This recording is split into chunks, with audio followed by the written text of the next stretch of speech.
Si je vais me faire une petite salade de semoule, mais alors méga giga rapide. Donc comme je vous l'avais dit la dernière fois, mon petit bol, mon poivre, mon bouillon de légumes bio et puis tout simplement mes graines de semoule.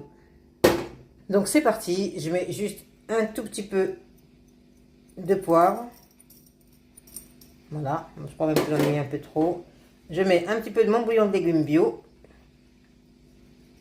Et je me suis promise que l'année prochaine, j'apprends à le faire moi-même en achetant les caisses. Dans les magasins bio, ils vendent des caisses à 5 € de légumes qui restent un petit peu invendus. Voilà. Là, je mets ma semoule. Alors, j'en mets pas trop parce que j'ai fait un petit jeûne de la journée. Donc là, c'est juste pour couper. À la base, normalement, je ne devrais même pas manger. Mais bon, j'ai un peu faim. Voilà.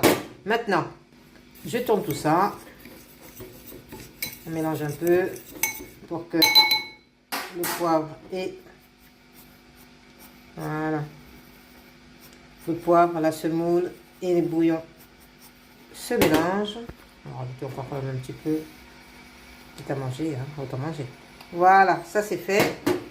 Voilà, l'eau est prête, mon eau chaude. Je remets, voilà, je laisse dépasser un tout petit peu parce que ça va gonfler. Et puis, je remets un petit peu. Voilà, pour que ça aille bien partout. Je laisse reposer. Donc ça, c'est un champignon de Paris qui me reste. En attendant, je me suis fait un petit peu de betterave rouge pour accompagner la semoule qui, elle, est déjà prête. Donc là, je suis en train d'enlever. Ok, donc là, un petit champignon. C'est parfait. Hop. Un petit peu de semoule. Je viens de goûter, je crois que j'ai mis un peu trop de sel. Voilà. C'est parfait.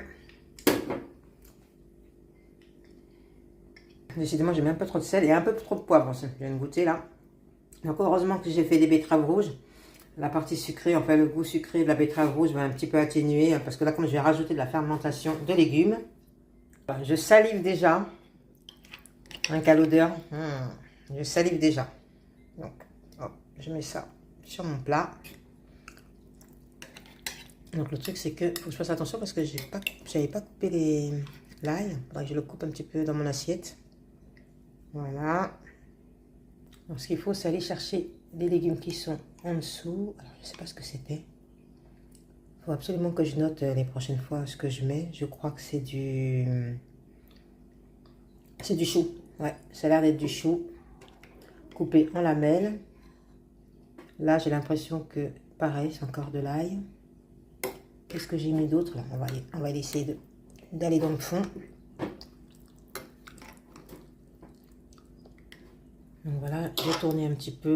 J'ai ramené ce qui était au fond un petit peu au-dessus, mais je crois que apparemment ça doit être un pot avec que du chou. Je vois aussi de l'oignon rouge.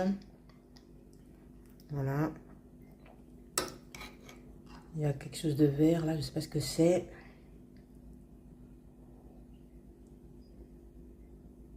Un poivron, non, ça m'étonnera, ça fait longtemps que j'ai pas acheté des poivrons. Il faut vraiment noter, hein. Ne faites pas comme moi, il faut vraiment noter ce que vous mettez. Donc là, il y a un oignon rouge. Juste ici, là, ça doit être un oignon rouge. Ok, on va le prendre. Et je pense que ça ira comme ça. Je crois qu'il y avait des feuilles de laurier également. Voilà, bah écoutez, une bonne petite salade, pleine de vitamines et pleine de bienfaits. Pour ma soirée, c'est parfait. Et comme vous pouvez le constater, vous voyez, ma technique pour les bocaux, ça fonctionne. Ciao, ciao. Je vous souhaite un bon appétit. Toujours plein de couleurs, toujours plein de saveurs et toujours plein de bienfaits pour la santé. Là, j'ai plus qu'à tourner. Je laisse encore un peu de jus dans mon bocal pour le reste des aliments. Je salive déjà parce que j'ai l'odeur de mes légumes fermentés. Je salive déjà tellement ça a l'air bon. Je vais couper tout à l'heure mon ail ici qui est entier. Et puis, bah écoutez, on se dit à très bientôt pour une autre vidéo créative. Ciao, ciao!